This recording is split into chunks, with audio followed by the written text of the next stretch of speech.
So by the time I finished Freedom, not too long ago, as of this recording,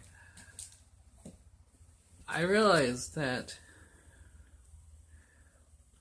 as I've said, it's very relatable, of course, but I realized what the story is actually about.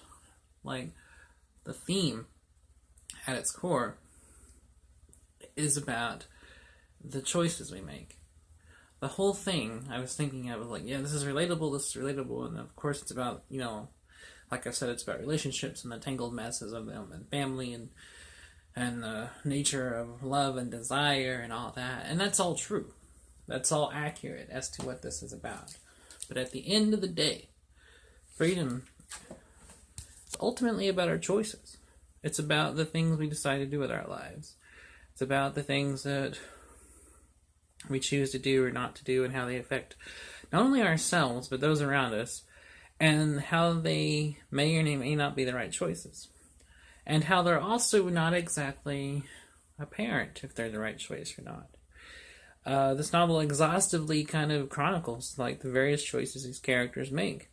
And the whole thing lays out for us the various nature of choices in life, as well as the repercussions it can have, as well as the attitudes we choose to bring to things, and the way we choose to view and accept things or not accept them. It gets very tragic. I won't say who, because I don't want to spoil anything, but there's a really great character who's introduced about midway, or a little over midway, who becomes a very important player in the events. It's introduced initially as kind of a side character, but that side character becomes a major player in the events in the main three protagonist lives of Walter, Patty, and Richard.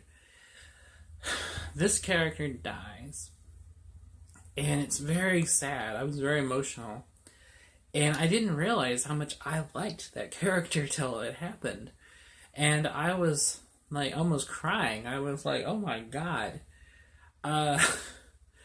But this brings about a major change in one of the main three characters. And that change definitely affects the other two. And they all kind of go through an arc, all three of them. And there's also other characters too, like the kids, like Walter and Patty's kids, and there's other players that they know in the story, and neighbors and such. And they all go through their own little mini arcs as well. Arcing, living life, learning things, growing up, growing older, and the person you once were ending up as someone better than that person used to be, and a maturity and wisdom that comes with living, making terrible, terrible mistakes, picking up those mistakes from yourself and moving on.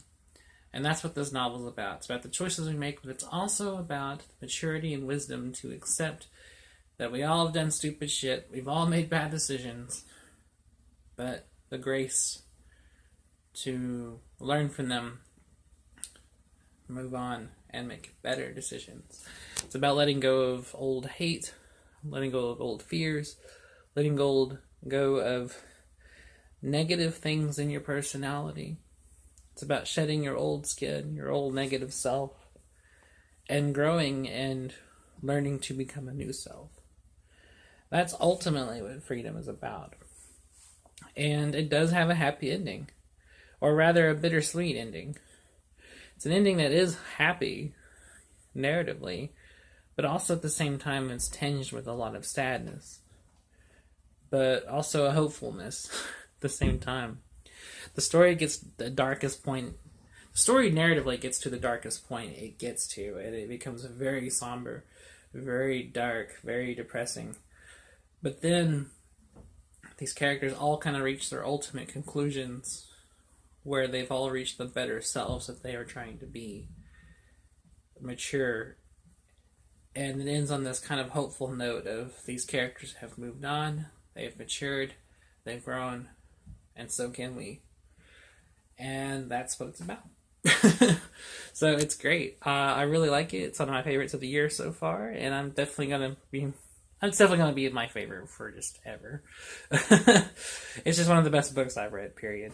But it's definitely one of the best of 2019. And even at the end of the year, I'm still going to be like, that was one of the best of 2019. So anyways, that's my review for Freedom. Sorry it took me 3 videos to do it, but I appreciate you watching. Thanks to all my subscribers, both the ones that have been here forever and watch me do this stupid shit, and also the ones that are new and are just now getting into watching me stupid shit. If you're new to this channel, I talk about books all the time. I do it this handheld style. I talk about them pretty regularly. I upload regularly, and I hope you like what I do. If you do, subscribe, like, and come back for more. And to all my returning subscribers that have been here for me for 1,000 years, thank you for staying with me all this time. You guys are amazing. I appreciate it. And it's nice to have an audience that actually cares about this kind of thing. So thanks for watching. I will see you guys in the next one.